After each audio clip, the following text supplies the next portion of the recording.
Mark Logan, magbabahagi na rin ng kanyang mga kwento sa TV5. Pumirma na ng kontrata sa TV5 ang longtime kapamilya broadcaster journalist at ang tinaguriang pambansang pangtanggal umay na tagahatid ng mga kwentong kwela at mga kiliti na si Mark Logan. Ito ay para sa isang programa na akma sa kanyang mga ibabahaging kwento na malapit nang mapanood sa Kapatid Network at maging sa 1PH. Bukod sa pagiging bahagi ng TV Patrol at ABS-CBN News sa loob ng mahabang panahon, nagsisilbi rin siya sa ilang kilalang media companies gaya ng IBC13 at ang tabloid na Abante sa online. Hindi pa kumpirmado kung patuloy na mapapanood pa rin si Logan sa programa sa TV Patrol. Si Marcelo Logan Ponte Jr. ay ipinanganak noong January 31, 1971.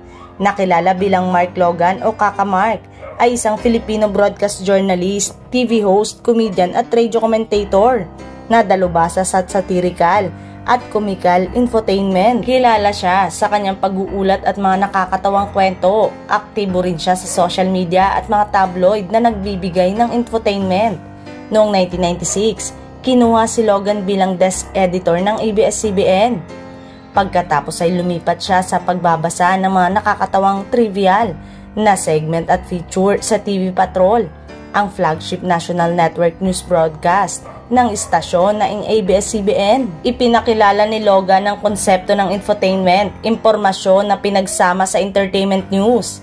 Siya ang nag-host at nag-produce ng programang Mga Kwento ni Mark Logan, isang lingguhang entertainment show na nagtatampok ng mga nakakatawang kwento na nakolekta mula sa mga post sa social media. Dati nang nag-host si Logan ng isang palabas na may parehong konsepto na pinamagatang Videoking.